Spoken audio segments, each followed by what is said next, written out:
Eccoci ancora nel salotto di Videolina mattina, non sorridevamo perché abbiamo appena aperto la confezione che poi contiene il Bite, che è così che si chiama questo supporto che quindi viene inserito nella mandibola superiore, anche quella inferiore, ma soprattutto quella superiore. Sì, per comodità, diciamo. A seconda di quello che si deve Del fare, caso. si utilizza o su oppure giù.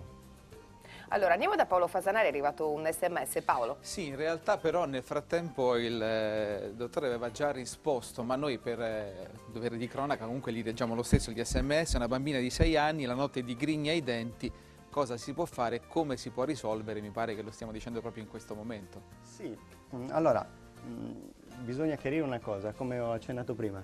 Il bruxismo al momento non si può curare, non esiste una cura che faccia in modo che la persona non abbia più questa parafunzione. Però si può tenere sotto controllo. Esatto, quello che si può fare è evitare che il bruxismo crei tutti i danni che abbiamo elencato prima. Questo si può fare senz'altro utilizzando appunto un apparecchietto in resina trasparente che è questo Bite. Sì. Ve ne faccio vedere alcuni. Facciamolo vedere. Ho portato dei modelli. Ecco, ad esempio, questo è un resina rigida, questo va nell'arcata superiore, quindi si inserisce così sui denti. Ecco, questo è del tutto simile, in resina sempre rigida, però... Rimaniamo fermi sull'immagine, eccoci qua, facciamo vedere alla 1. Può continuare però a... Questo è inferiore, invece va nei denti di sotto, poi ce ne sono, qui ne ho portato altri due che invece sono più morbidi, tipo silicone, questo più sottile, questo invece più spesso. Li appoggio qua così. Sì, così poi... Diciamo che la scelta tra l'uno e l'altro ovviamente dipende un po', sarà l'odontoiatra a decidere in base sia alla presenza o meno di sintomi, quelli che abbiamo detto prima, dolori muscolari, articolari, allora si può decidere di utilizzare un Bite rigido oppure uno morbido, se utilizzarlo nell'arcata superiore, quindi nei denti di sopra oppure in quelli di sotto, questo soprattutto in base all'utilizzo, cioè se sia sufficiente utilizzarlo solo la notte per dormire oppure se magari può essere necessario per un certo periodo utilizzarli. Esatto, questi sono altri modelli. Ecco, altri colori, magari più adatti ai bambini, così prendono magari più confidenza con, esatto, con il... Certo, quando è utile utilizzarli anche un po' durante il giorno per un certo periodo, sono più comodi quelli che vanno nell'arcata inferiore perché non danno difficoltà a parlare e sono anche più estetici, nel senso che sono meno visibili dall'esterno. Quelli superiori sono senz'altro molto utili durante la notte, però uno parla tutto strano e poi si vedono. Quindi comunque si possono utilizzare anche al lavoro, mentre si guida. Sì. Anche per chi soffre appunto di bruxismo diurno. Diurno, esatto. Certo, sono magari quello poco, è diciamo, senz'altro esteticamente più poco difficile, carini, sì. Però esatto, da utilizzare, casi drammatici. Per alcuni casi può essere necessario. Poi, oltre l'utilizzo di questo Bite, dico magari che cosa serve, perché ovviamente protegge i denti dall'usura, perché chi soffre di bruxismo magari non curando il bruxismo continuerà magari a stringere o digrignare i denti, però a lungo andare può consumare il Bite, che magari avrà bisogno di essere riparato o sostituito nel tempo, però non consuma i denti. Poi proteggono i tessuti di supporto dei denti perché tenendo i denti solidari, quindi bloccati insieme, evita che possano essere mobilizzati, aiuta a rilassare la muscolatura e protegge anche le articolazioni temporomandibolari perché evita che siano caricate in maniera eccessiva.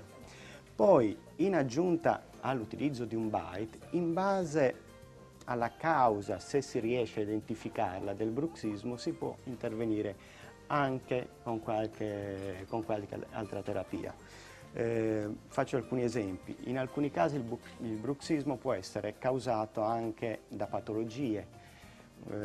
Faccio l'esempio patologie neurologiche come il morbo di Parkinson o altre patologie analoghe al Parkinson che implicano disturbi del movimento che quando interessano i muscoli della masticazione possono causare bruxismo. In questo caso ovviamente curando la patologia indirettamente in qualche modo curiamo anche il bruxismo.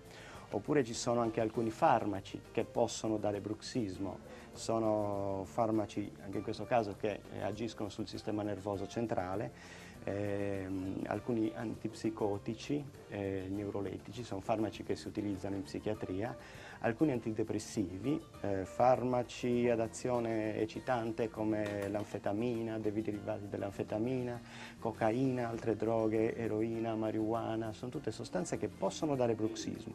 Quindi in questi casi, non so, se si correla la presenza del bruxismo con l'utilizzo di un farmaco, si può anche valutare, insieme ovviamente al medico che ha prescritto il farmaco, l'eventualità o di sostituirlo con un farmaco analogo o di ridurre la dose se possibile. Oppure ovviamente nel caso di assunzione di cocaina, eroina, droghe di questo genere, ovviamente sarebbe il caso di interrompere l'assunzione e in questo caso si riduce il bruxismo oltre a proteggere i denti con il barico. Oppure in altri casi, così drammatizziamo un po', anche il freddo che ci fa battere i denti, c'è un freddo.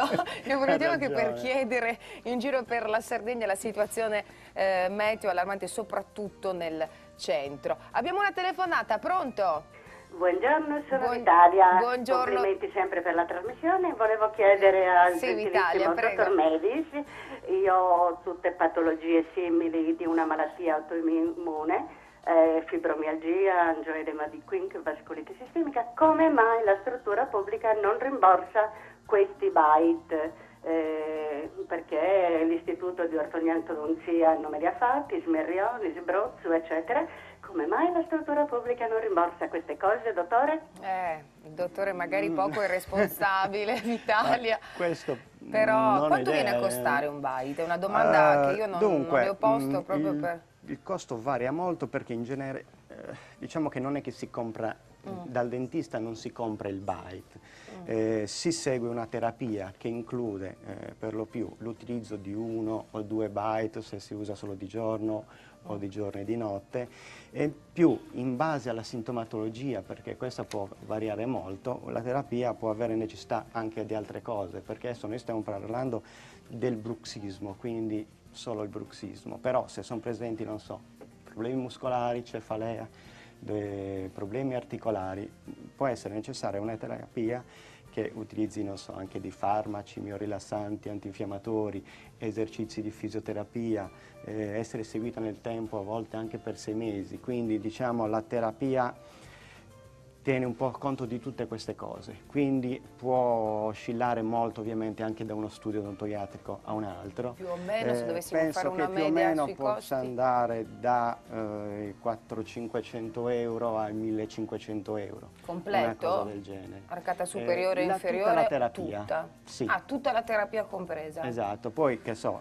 un solo bite, qualche controllo magari costerà 400-500 euro, se uno deve fare una terapia di 6 mesi, usare 2 bite, magari sarà 1.500, quindi penso in questo range per lo più.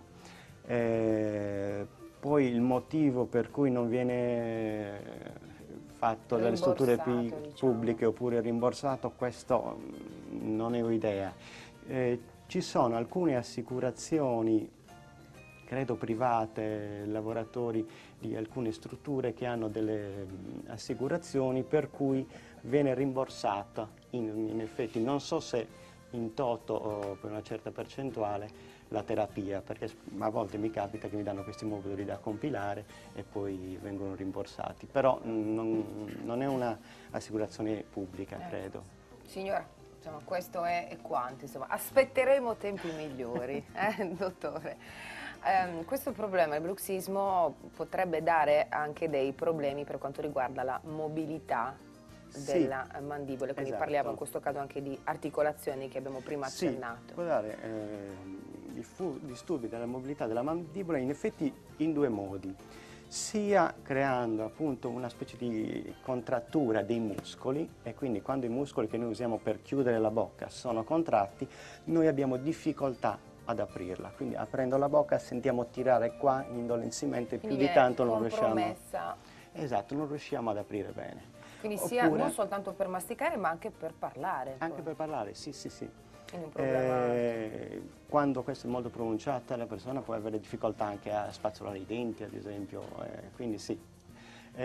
Oppure quando il problema invece interessa le articolazioni temporomandibolari.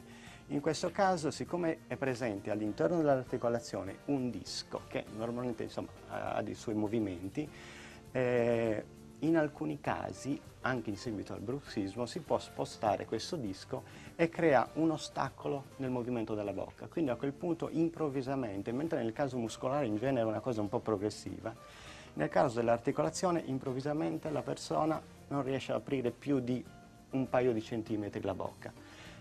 Spesso quando succede in seguito al bruxismo notturno, è il caso abbastanza classico, che la persona si sveglia la mattina, improvvisamente non riesce ad aprire la bocca. Non riesce ad aprire Quindi la bocca. fino Quindi alla sera potrebbe prima essere anche un segnale per chi non è consapevole di soffrire di bruxismo. Ovviamente in questi casi, diciamo, il bite non riesce a sbloccare l'articolazione. Quindi è uno di quei casi in cui sì, se c'è il bruxismo, il bite da usare la notte può essere indicato, però andrà seguita anche tutta un'altra terapia per diverso tempo per riuscire poi o a sbloccare quando è possibile, senza o compromettere ulteriormente la mobilità o il grado di mobilità mandibolare. È arrivato qualche sms, in realtà ne sono arrivati tanti, Paolo. Sì, in realtà ci ha colpito quello di Giorgio che ci scrive per chiedere al nostro ospite di oggi, per chi soffre di bruxismo diurno, oltre all'utilizzo del bite, che cos'altro si può fare?